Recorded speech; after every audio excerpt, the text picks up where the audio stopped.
عزو سلامتنا نقربلكم زخبركم تخاتتلتي سينما سمرة كمي كأنكم تحستوتاتنا كمي علو امون لو مدما زتفلالي تحستوتات نعخوم يقدسن يزناق عن زبلنا وحيزنا متئنا لنا بزي مكتتالكم زخول نقر سلازي اللقن اقدمنا نمكتتالكم بخبرنا حتت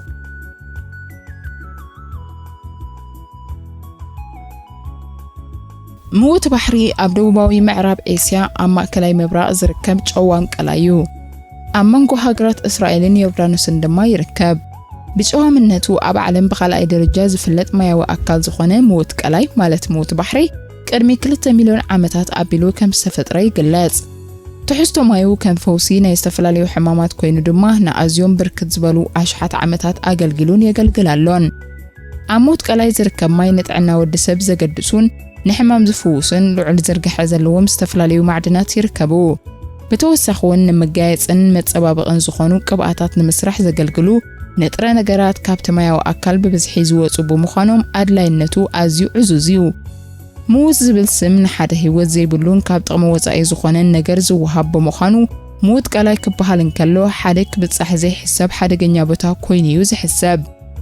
ምስቲ እዚ ቃላይ ዝህቦ ጥቕምታትን ዘለዎ ህይወት ዝዘርእ ተፈጥራዊ ጸጋታትን زوننو أزي مچو كنتات أير زنصبارقو ጽሩይን ዘይተበከለን ማይ ድማ ሞት ዝብል ስም ዝተዋህበሉ ምኽንያት ንምፍላጥ ወትሩ ኣብ ኣእምሮ ወዲ ሰባት ቅጅል ዝብል ሕቶ እዩ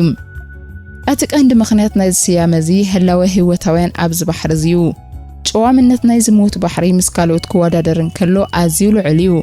ምስ ገሊኦም ጨዋማት ማያት ክፋላት ተነጻጺሩ ናይ 10 ዕጽፊ ጨዋምነት ዝርከቦ ማያው ክፍሊ ኣብ ዘለዎ ሞት ባሕሪ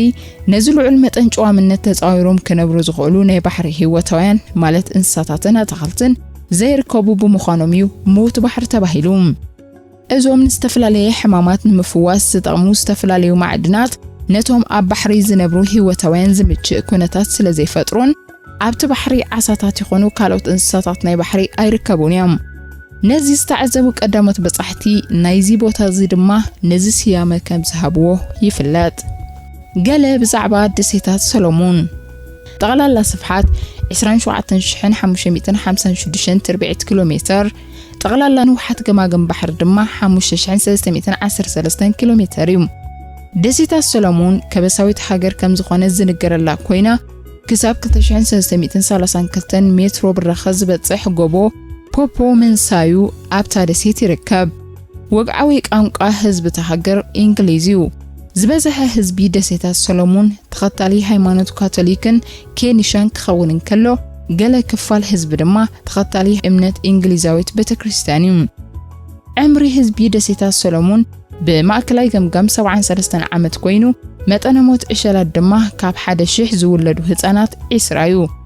ደሴታት ሰሎሞን በባይቶ ተማሓደር ኮይና በቀዳማይ ሚኒስተር ድማ ትምራሕ ጥንታዊት ሮማ ሓንቲ ካብተን ዘመነ ስልጣነ ማእከልነት ዝነበረን ህቡባት ከተማታት ሓንቲያ ምዕባለ ናይታ ከተማ ቀድሚ 3000 ዓመታት ዝጀመረ ኮይኑ መሰረት ምዕባለ ከተማ ሮማ ድማ በቶም ኣብቲ እዋንቲ ዝነበሩ ጋሶት ይፈልሙ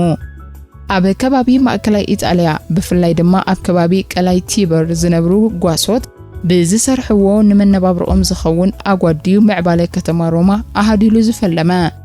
ጥንታዊት ከተማ ሮማ ዘይከም ካልኦት ጥንታውያን ከተማታት ሎንደን ፓሪስን መኽዘን ኣገደስቲ ታሪኽያ ናይ ልዕሊ 2000 ዓመታት ታሪኽ ንግስነትን ስልጣንን ትውንን ከተማ ሮማ ኣብቲ እዋንቲ ንዝነበሩ ኣዝዮም ሓያላት መራሕታ ኣብ ሓፂር እዋንያን መላእ ኢጣልያን ካብ ሰሜናዊ ጫፍ እንግሊዝ ክሳብ ወሰናስን ሰሜናዊ ኣፍሪቃን ዝዘርጋሕ ቦታታትን ኣብ ትሕቲ መላእ ምቁጽጻራ ዘእተወት ካብ 751 ክሳብ 509 ቅድመ ልደተ ክርስቶስ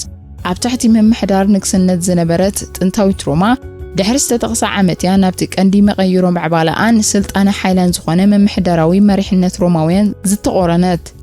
እዚ ብኣጉስቶስ ቄሳር ዝምራሕ ስልጣነ ሮማውያን ንሮማ ኣብ መላእ ዓለም ተፈራሒትን ክብርትን ከተማ ገበራ ጥንታዊት ከተማ ሮማ ብዘይካቲት ውንኖ ዝነበረት ሓያል መሪሕነት ዝነበሮ ምምሕዳራ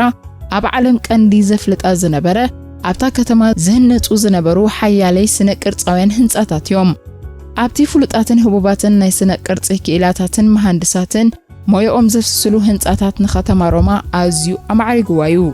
بزيكازون ኣብ ብዙሕ ከባቢታት ዝካየድ ውግኣት ምኽንያት ብምግባር ዝህነጽ ዝነበረ ጽርግያታትን ቢንቶታትን እውን ብዘመናዊ ኣገባብ ይህነጽ ብምንባሩ ኣብ ርእሰቲ ኣብ ግዜ ኩናት ዝህቦ ዝነበረ ጥቕሚ ንጥንታዊት ሮማ ተሃራፊትን ተባሃጊትን ክገብራውን ክኢሉ እዩ።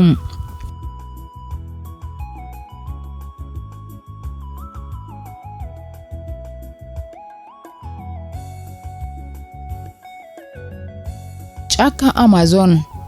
ንብራዚል ካብ ዘጸውዕዋን ዘፍልጥዋን ኣገደስቲ ቦታታት ሓደ እዩ። ጫካ ኣማዞን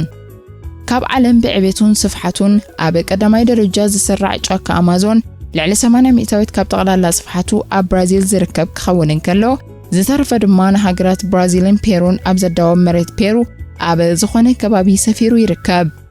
ልዕሊ 5.5 ሚልዮን ተርቢዒት ኪሎሜትር ስፍሓት ዘለዎ ጫካ ኣማዞን 10 ሚእታዊት ካብ ጠቕላላ ብዝሒ ኣትክልትን ኣግራብን ዓለም ሒዙ ይርከብ። እዚ ካብቲ ኣብ ኣፍሪቃ ብስፍሓቱን ዕቤቱን ኣብ ቀዳማይ ደረጃ ዝስራዕ ጫካ ኮንጎ ብልዕሊ 30 ሚእታዊት ዝዓቢ ጫካ ብውሕዱ 2.5 ሚልዮን ዓይነት ሓሸራታት ልዕሊ 40,000 ዝበጽሑ ዝተፈላለዩ ዓሌታት ኣትክልቲ 1,500 ዓይነታት ኣዕዋፍ 450 ዓሌታት መጥበውትን ልዕሊ 500 ዓይነት ምድረማውያንን ለመምትን ኣብ ሕቑፉ ዓቂቡ ይርከብ። ጫካ ኣማዞን ልክዕ ከም ብዙሓት ጫካታት ልዑል ጻዕቃ ኣግራብ ዘለዎ ኮይኑ ኣብ ነፍሲ ወከፍ ተርቢዒት ኪሎሜትር ልዕሊ 9,000 ቶን ህይወት ዘለዎም ኣትክልቲ ኣለዎ። እዞም ልዑል ብራኸ ዘለዎም ዓበይቲ ኣግራብ ነዚ ከባቢ ብጽዑቕ ስለ ዝሽፍንዎ ድማ መሬት ኣማዞን ብተዛማዲ ጸላም እዩ። ጫካ ኣማዞን ብጽባቐኡን ሓደገኛነቱን ዝተፈልጠ እዩ። ማያት ፈለግ ኣማዞን ኤሌክትሪክ ዝተፍእ ማያዊ ተመን ዝመልአን ዝተፍኦ ኤሌክትሪካዊ ሓይሊ ድማ ንፕራኒዮን ማለት ገፊሕ መንጋጋ ዝውንን ዓሌት ዓሳ ሰብ ክውሕጥ ንዝኽእል ሓርገጽን ክቐትል ዝኽእል እዩ። ካብ ዓበይቲ ዓሌታት ኣትማን ዝኾነ ኣናኮዳውን ሓደ ካብ ሙቹኣት መዕቆቢኡ እዚ ብጽዑቕ ኣግራብ ዝተሸፈነ ናይ ዓለምና ዝዓበየ ጫካ ኣማዞን እዩ። ኣብ ጫካ ኣማዞን ዝርከቡ ሰማይ ጠቀስ ኣግራብን ኣትክልትን ብሓፈሻ ነዚ ዝዓበየ ጫካ ስሉሳዊ ዓቐን ዘለዎ ዓብይ ስነ ህይወታውያን ከም ዝገበርዎን ብብዝሒ ቀላያት ዝተሸፈነ ብምዃኑ ድማ ንመነባብሮ ዝተፈላለዩ እንስሳታት ዘገዳም ምቹእ ይገብሮ። ኣብ ነፍሲ ወከፍ ቀጸላ ዝዓቢ ጫካ ዝተፈላለዩ ዓሌታት እንስሳታት ድማ በብጉጅልኦም ይነብሩ። ብብዝሒ ማይ ኣብ ዝዘንቦ ከባቢ ደቡብ ኣሜሪካ ተደኪኑ ዝርከብ ኣማዞን ብሰረዚ ተደጋጋሚ ዝናብ መሬት ናይቲ ጫካ ስለ ዝበሕጎግ ርጉዲ ናይቲ ሓመድ ሒደት ሴንቲሜትር እዩ። ጫካ ኣማዞን ብዕቤቱን ስፍሓቱን ዝልለ እኳ እንተኾነ ኣብቲ ቦታ ብዝካየድ መጠኑ ዝሓለፈ መብራስ ኣግራብ ዝዓበየ ጫካ ዓለምና ኣዝዩ ከቢድ ዕንወት ይወርዶ ከም ዘሎ ይግለጽ። ካብ 1970ታት ጀሚሩ ከባቢ 10 ሚእታዊት ካብ ስፍሓት ጫካ ንሕርሻዊ ንጥፈታት ተባሂሉ ብምቅጻል ከም ዝዓነወ ሰነዳት ይሕብሩ። ብመሰረት መግለጺ መጽናዕታት ዕንወት ጫካ ኣማዞን ብኸምዚ እንተዳቐጺሉ ኣብ ዓመተ 2035 ፍርቂ ካብ ጠቕላላ ስፍሓት ጫካ ኣማዞን ከም ዝዓኑ ይገልጽ። ኣብ ዓለም ብሃብቲ ቁጠባ ምስ ቀዳሞት 5 ሃገራት ተሰሪዓ ትርከብ ብራዚል ካብዚ መስሕብ ቱሪዝም ዝኾነ ጫካ ዓመታዊ ብቢልዮናት ዝቑጸር በጻሕቲ ከም እተእንግድ ይፍለጥ። ርእሰ ተኣማንነትካ ዘበርኹ ነጥብታት ተግባራዊ ተበግሶ ንፍርሂ የወግድ። ዘፍርሃካ ምስ መመኻ ተግባራዊ ተበግሶ ውሰድ። ነገራት ስኩምቲ ከይወስድ ካሎም እንትልካ ንፍርህኻ እዩ ዘጋድዶ። ኣብ ኣእምሮኻ ዘሐጉስ ተዘክሮታት ጥራይ ይቕመጥ። ንሰባት ኣብ ግቡእ ሚዛኖም ኣቐምጦም። ሰባት ካብ ፍልልያቶም ተመሳሳልነቶም ከም ዝዛይድ ዘክር። ምዕሩይ ዝኾነ ኣጠማምታ ኣብ ሰባት ይሃልኻ። ብዙሓት ሰባት ይነብሑልካ ይኾኑ እዮም፣ ግን ከቶ ከም ዘይናኸሱ ፍለጥ። ቅንዕናኻ ቆንዕዩ ዝበለው ነገር ግበር። እዚ ካብ ርእሰ ምትሓት ይከላኸል እዩ። ሕልናኻ ዝኣዘዘካ ምግባር ፍቱን መንገዲ ዓወት እዩ። ኣነ ብርእሰይ ዝተኣማመን ሰብ የበል። ኣብ ቅድሚት ኮፈል። ቁኑዕ ናይ ዓይኒ ቆላሕታ ይሃልኻ። ቅልጡፍ ኣሳጉማ ሰጉም። ተዛረብ። ርእቶኻ ሃብ። ልባዊ ፍሽኽታውን ሃብ።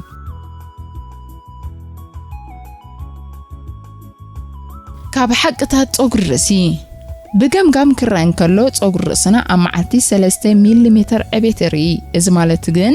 ኣብ ወርሒ ካብ 7.5 ሴንቲሜትር ክሳብ 10 ሴንቲሜትር ማለት እዩ።